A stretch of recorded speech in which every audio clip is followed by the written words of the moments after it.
Hai para saudaraku, kumaha kabarna? Damang sadena dengan saya si Otong kembali lagi di channel Ningali Film. Pada episode kali ini kita akan melanjutkan alur cerita dari film yang rilis pada tahun 2024 untuk bagian yang ketiga. Dan tidak usah berlama-lama lagi, mari kita mulai ceritanya.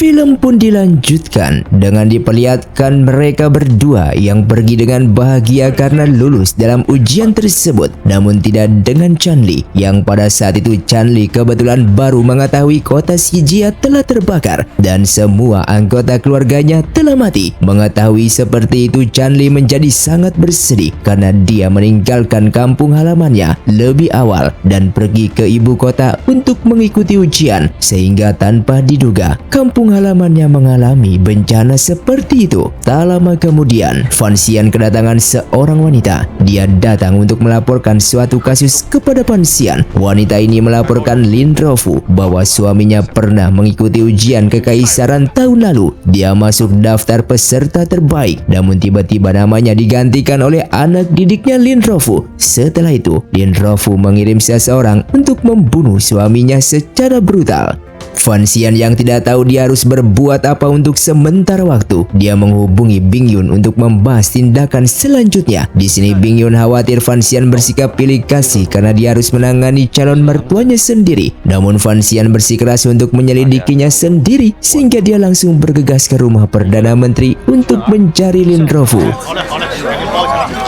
Ketika Fan Xian datang menemui Lin Rofu telah mendengar bahwa dia telah membunuh orang pada ujian kekaisaran tahun lalu. Fan Xian tentu saja dalam keadaan dilema, karena jika Lin Rofu memang bersalah dan dia harus menangkapnya, dia bingung padahal dia sebentar lagi akan menikahi putrinya. Namun jika dia tidak menangkapnya, dia juga akan melanggar hukum dan itu bertentangan dengan hati nuraninya. Sekali lagi Fan Xian bertanya, apakah Lin Rofu melakukan penggantian nama kandidat kemudian membunuh orang yang diganti itu. Lin Rofu pun dengan tegas mengatakan bahwa dia tidak pernah melakukan perbuatan seperti itu. Lin Rofu kemudian bercerita tentang ujian kekaisaran musim tahun lalu. Dia telah menjadi Perdana Menteri di kerajaan ini selama bertahun-tahun dan memiliki banyak murid. Namun dia tidak dapat mengenali mereka semua. Dia sepertinya ingat bahwa ada seseorang yang menipu pada musim semi tahun lalu. Namun dia tidak pernah mengirim siapapun untuk membunuh orang. Lin Rofu kemudian mengeluarkan daftar 4 orang yang melakukan penipuan di tahun lalu itu dan meminta Fan Xian untuk menyelidiki dari keempat orang tersebut.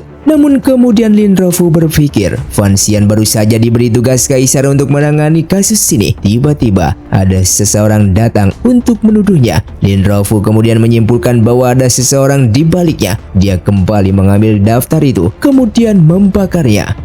Di sisi lain, Bing Yun meminta wanita tersebut untuk mengajukan pengaduan dan secara pribadi dia memimpin para penjaga lembaga infeksi untuk mengawali wanita itu ke sana. Sementara Han Dao yang merupakan anak buahnya pangeran kedua, dia sengaja mengintip dari atas penginapan dalam perjalanan Bing Yun.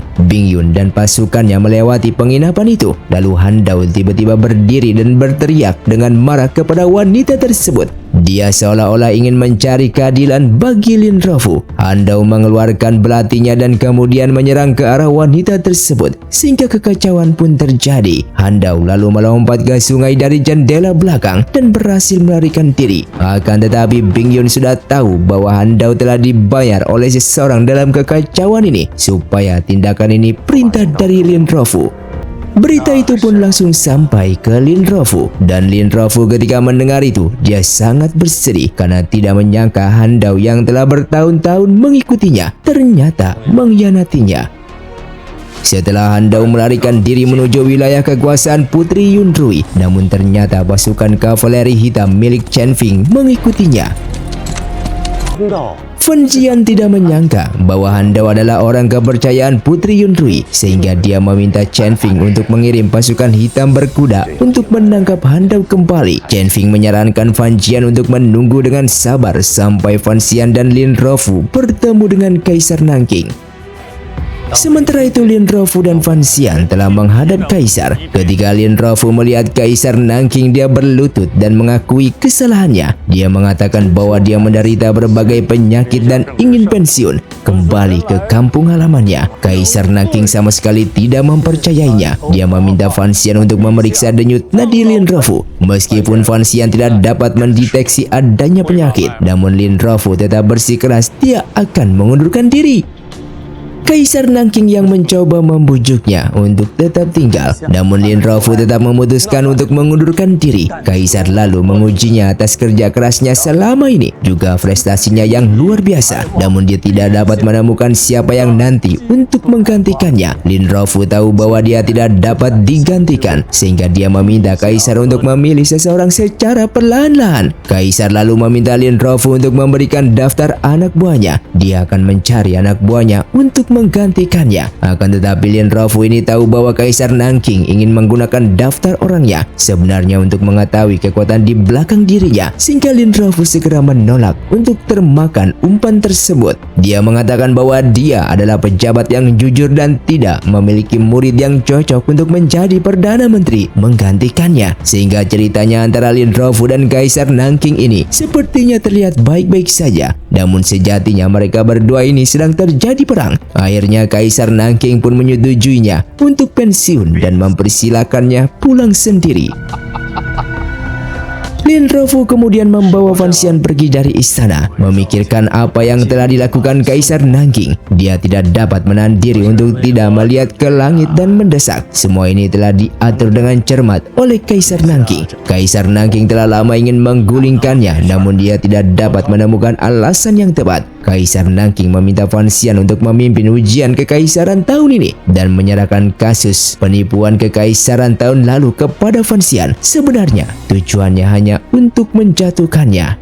Fan Xian menyaksikan permainan tanpa adu tembak antara Kaisar Nanking dan Lin Rofu dengan mata kepalanya sendiri. Kaisar Nanking sangat agresif, Lin Rofu rendah hati dan tidak sombong. Dia kalah pada akhirnya, namun dia tetap berpegang pada garis akhir. Dia menolak untuk menyerahkan daftar muridnya. Dia berpikir bahwa suatu hari dia akan kembali lagi dan akan bangkit. Lin Rofu juga mengatakan bahwa dirinya juga sudah memegang kartu as milik Kaisar. Kaisar Nanking sengaja memaksanya pergi untuk menjadikan Fan Xian seorang menteri yang kesepian. Dan tentang pembunuhan ujian kekaisaran tahun lalu, sebenarnya itu tidak ada. Di tempat lain, Bing Yun bersama pasukannya masih mengawali wanita itu untuk mengadu, dan Kasim Wu tiba-tiba datang untuk menyampaikan dekret Kaisar yang langsung menunjuk Zhong Wei sebagai sensor inspektorat secara tidak biasa dan langsung menjabat. Mendengar itu, Zhong Wei sangat bahagia hingga dia berlutut dan bersumpah untuk merayakannya.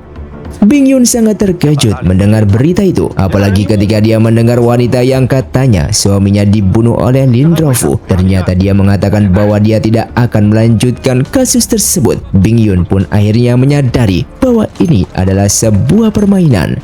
Bersamaan dengan itu, pasukan kavaleri hitam yang mengikuti Han Dao, mereka tiba-tiba mendengar komando untuk kembali. Pasukan kavaleri hitam ini adalah pasukan rahasia istana dan hanya ada dua orang yang bisa mengendalikannya. Yang pertama adalah Chen Feng dan kedua adalah Sang Kaisar. Chen Feng datang bersama pengawal gelapnya. Pengawal gelap ini sudah lama terobsesi ingin bertarung dengan gurunya Fan Xian. Ketika dia melihat Fan Xian, dia mengajak Fan Xian bertarung sebagai pelampiasan karena selama ini dia tidak bisa bertarung dengan gurunya Fan Xian. Namun Chen Feng buru-buru untuk menghentikan mereka. Chen Feng kemudian menyerahkan buku komando kavaleri hitam kepada Fan Xian. Pasukan kavaleri hitam adalah eksistensi independen yang tidak dikendalikan oleh militer kerajaan Nanking. Tim ini berani dan tidak terkalahkan. Hanya Chen Feng dan Kaisar Nanking yang dapat mobilisasi kavaleri hitam ini. Chen Feng lalu memberitahukan Fan Xian lokasi-lokasi yang ditempati pasukan kavaleri hitam di luar kerajaan. Sebelum pergi, Chen Feng mengingatkan Fan Xian untuk lebih memperhatikan para pejabat yang baru saja pensiun. Di sini Fan Xian bingung dan tidak mengerti maksud perkataan Chen Feng. Dia mencoba mencari jawaban dari buku petunjuk itu, namun tidak menemukan apapun. Di pagi harinya, Lin Rofu akan meninggalkan ibu kota pagi-pagi sekali, dan Fan Xian datang untuk mengantarkannya bersama kedua anaknya Lin Rofu. Setelah itu, Fan Xian masih mencari petunjuk yang diberikan Chen Feng, namun dia tidak menemukan petunjuk apapun dan dia meminta kepada Wan Er untuk membantu mencarinya. Wan Er lalu berulang kali menekankan bahwa pemindahan kavaleri hitam adalah rahasia besar dan Fan Xian tersadar dengan satu kalimat itu. Fan Xian mengetahui dari Qinian bahwa seorang pejabat kejaksaan yaitu Meisi yang baru saja mengundurkan diri dan pulang ke rumahnya di tengah perjalanan. Dia dihadang oleh bandit berkuda. Dia kemudian dibunuh di jalan dan buku itu mencatat bahwa pada hari itu pasukan kavaleri hitam juga diperintahkan untuk membunuh seseorang di jalan. Yang artinya pembunuh pejabat jaksa itu bukanlah bandit berkuda, melainkan pasukan kavaleri hitam yang sudah diperintahkan oleh sang kaisar. Fan Xian menjadi ketakutan. Dia berkeringat dingin. Dia pun khawatir Kaisar Nanking akan mengirim pasukan kavaleri hitam untuk membunuh Lin Rofu di tengah jalan. Fan Xian pun segera mengajak Qinian untuk menyelamatkan Lin Rofu. Fan Xian terus memacu kudanya untuk mengejar Lin Rofu. Sementara Qinian ternyata mempunyai ilmu kungfu lari cepat yang tidak tertandingi. Meskipun dia tidak menunggangi kuda, namun dia mampu berlari seperti secepat kuda. Di dalam perjalanan itu, secara tidak sengaja mereka bertemu dengan pangeran pertama yang sedang memimpin pasukan kekaisaran untuk berlatih di tengah hutan. Fan Xian kemudian meminjam pasukannya untuk mencegah pasukan kavaleri hitam. Dan benar saja, para pasukan kavaleri hitam ternyata sudah mendapatkan perintah rahasia dari kaisar untuk membunuh Lin Rofu di tengah jalan. Mereka pun akhirnya berhasil menghentikan prajurit kavaleri hitam. Sebelum kavaleri hitam ini berhasil membunuh Lin Rofu, Jing Bai yang merupakan seorang jenderal kavaleri hitam, dia mengatakan bahwa mereka ada di sini untuk mengikuti perintah militer. Namun karena Fan Xian memegang posisi yang lebih tinggi daripada jenderal Jing Bai, sehingga mereka pun terpaksa untuk mundur. Lin Rofu lalu mengingatkan kepada Fan Xian untuk berhati-hati terhadap Yang Mulia karena gerakannya tidak dapat diprediksi. Namun Fan Xian tidak takut menentangnya dalam hal menegakkan keadilan. Setelah Fan Xian mengirimkan Lin Rofu pergi, dia mengungkapkan rasa terima kasihnya kepada pangeran pertama karena telah meminjamkan pasukan kekaisarannya untuk mencegat pasukan kavaleri hitam dan menyelamatkan Lin Rofu. Namun pangeran pertama ini tidak mengakui bahwa dirinya datang membantu Fan Xian. Dia secara kebetulan bertemu dengannya. Sementara itu Kaisar Nanking telah mendengar bahwa Fan Xian telah mengerahkan kavaleri hitam tanpa izin. Dia kemudian meminta Fan Xian dan pangeran pertama untuk datang ke istana. Pangeran pertama meminta Fan Xian untuk tidak banyak bicara di depan sang kaisar karena dia bersedia menanggung semua kesalahannya. Kaisar Nanking pertama kalinya memanggil pangeran pertama untuk diinterogasi. Pangeran pertama tidak merahasiakan kekagumannya kepada Fan Xian karena di antara semua pejabat sipil dan militer di istana hanya Fan Xian lah yang menghargai jalan yang benar. Sehingga ketika dia bertemu dengannya, maka dia pun akan membantu Fan Xian begitu saja. Sementara itu Chen Feng yang telah mendengar tentang apa yang telah dilakukan Fan Xian dan Qinian, yaitu menghentikan tentara kavaleri hitam, dia pun akhirnya menghukum Qinian untuk mencuci tablet batu di pintu masuk lembaga inspeksi. Qinian membersihkannya namun Chen Feng masih marah. Di sisi lain, Chen Feng menerima laporan rahasia dari istana dan mengetahui bahwa Fan Xian tidak dihukum oleh sang kaisar, dan Chen Feng kemudian menjadi lega. Ia kemudian meminta Qinian untuk melakukan sebuah tugas, yaitu ada seorang mata-mata dari divisi ke-6 Institut Inspeksi, dan Chen Feng meminta Qinian untuk menyelidiki kasus tersebut. Sementara itu Kaisar Nanking memerintahkan Fan Xian untuk segera menikahi Wan Er dalam 3 hari ke depan. Fan Xian tentu saja mendapat apa yang dia inginkan, namun Fan Xian khawatir waktunya terlalu singkat untuk melakukan persiapan. Bahkan dananya juga belum ada. Kaisar Nanking secara khusus memberinya izin untuk mendapatkan uang dari Kementerian Ritus dan untuk menebusnya nanti ketika Fan Xian sudah mempunyai uang. Sementara itu, Han Dao berhasil melarikan diri dan bergabung dengan Putri Yin Rui. Yin Rui ini merupakan orang yang telah bersekongkol dengan pangeran kedua, dan saat ini Yin Rui ini ingin memberikan buku rekening bendahara kepada Fan Xian sebagai hadiah pernikahannya. Sementara itu, Qinian datang ke pinggiran selatan untuk menyelidiki kasus pembunuhan berantai tersebut. Dia pun dengan cermat memeriksa mayat itu, dan Jing Bai sebagai pemimpin kavaleri hitam, dia terus mengawalnya.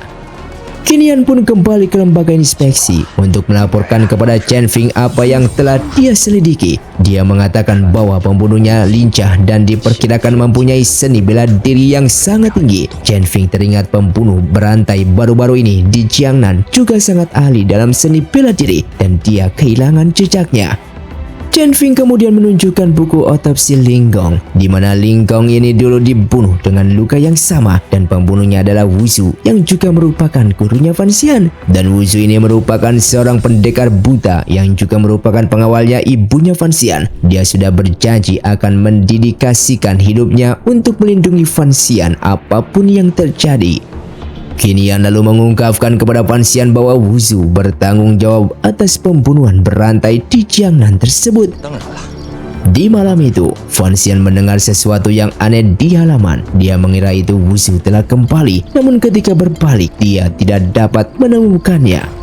Di sisi lain, meskipun Kaisar mengizinkan keluarga Fan ini untuk mengambil uang dari Kementerian Ritus, namun mereka tidak ingin menanggung hutang tersebut. Mereka pun akhirnya memutuskan pernikahan itu tidak diadakan pesta, melainkan hanya jamuan keluarga, dan Kaisar merestui pernikahan mereka secara pribadi. Sementara itu ada kereta yang dihiasi bunga-bunga indah dan tiba di kediaman Fan Xian. Kinian memberitahukan Fan Xian bahwa itu merupakan Yunrui, ibunya Wan'er. Dia datang jauh-jauh ke ibu kota untuk memberikan selamat kepada Fan Xian. Fan Xian pun memperingatkannya agar dia tidak kembali ke ibu kota tanpa dekret kerajaan. Yunrui lalu memberikan sebuah buku besar dari perbendaharaan kekaisaran. Dia mengungkapkan keinginannya untuk melupakan permusuhan dengan Fan Xian untuk sementara waktu karena dia ingin melihat putrinya hari ini menikah. Setelah mendapatkan buku besar itu, Fan Xian pun kemudian membawa buku itu kepada Chen Feng untuk memeriksa keasliannya. Buku besar itu mendokumentasikan kerugian lebih dari 20 juta tael selama bertahun-tahun di saat Yunrui memegang kendali. Namun Fan Xian yang tampak sangat tenang menghadapi seluruh situasi itu. Dia yakin dapat memulihkan kerugian itu dalam waktu yang sangat singkat. Chen Feng menyarankan kepada Fan Xian untuk membuat salinan buku-buku itu dan mengirimkannya ke keluarga kekaisaran dan pejabat terkait. Fan Xian kemudian membahas pembunuhan berantai dengan Chen Feng. Chen Feng khawatir pelakunya mungkin akan menyerang Fan Xian dalam waktu dekat dan memintanya untuk lebih berhati-hati. Di sisi lain, Yunrui menuju kamar Wan'er. Ia lalu mengucapkan selamat atas pernikahannya. Namun karena Yunrui mengunjungi ibu kota secara diam-diam, dia tidak bisa menemaninya lebih lama lagi. Sambil berlinang air mata, dia pun meminta Wan'er untuk melupakannya. Akhirnya di saat yang baik pun tiba, yang dimana Fan Xian dan Wan'er memasuki tempat pernikahan. Mereka menerima berkat dari para tetua dan mengucapkan janji pernikahan di hadapan teman-teman dan keluarga mereka. Bahkan Kaisar mengirimkan gulungan tulisan tangan ucapan selamat kepada Fan Xian untuk memperingati acara tersebut.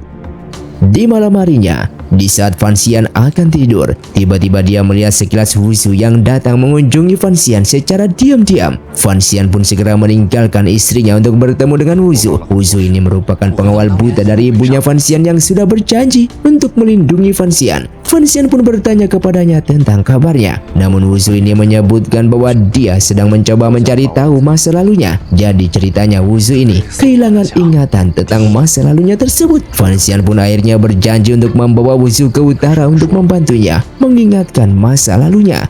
Fan Xian kemudian memberitahu Wu Zu bahwa baru-baru ini ada pembunuh berantai di Jiangnan yang teknik membunuhnya sama persis dengan teknik yang dimiliki oleh Wu Zu, sehingga dia bertanya apakah Wu Zu yang melakukannya. Wu Zu dengan tegas mengatakan bahwa dia tidak pernah melakukan pembunuhan berantai tersebut. Namun di sisi lain dia sendiri juga tidak percaya terhadap dirinya sendiri karena dia kehilangan ingatan dan jangan-jangan memang dialah yang melakukannya. Namun Fan Xian sepenuhnya mempercayainya bahwa Wu Zu bukanlah pelakunya. Satu-satunya tujuan hidupnya adalah untuk melindungi Fan Xian dari bahaya yang akan datang. Di sisi lain, Wu Zu juga mengingatkan kepada Fan Xian karena dia juga sudah kehilangan ingatan dan suatu hari jika dia benar-benar kehilangan ingatan dan akan membunuh Fan Xian, maka dia meminta bantuan untuk tidak berbelas kasih kepada dirinya. Dia kemudian meminta Fan Xian untuk mengecek pedangnya apakah ada noda darah atau tidak. Namun ternyata memang tidak ada noda darah di sana. Sebelum pergi, dia berpesan kepada Fan Xian agar mengambil sebuah kotak peninggalan ibunya yang berada di Gunung Chang. Di keesokan harinya, Fan Xian menghadap Kaisar untuk meminta izin bahwa dirinya akan melakukan bulan madu di Gunung Chang. Kaisar pun menyetujui kepergiannya. Namun tiba-tiba Kaisar tidak ingin mengambil alih perbendaharaan kekaisaran. Dia merasa jumlah hutangnya sangat besar dan Fan Xian tidak akan mampu membayarnya.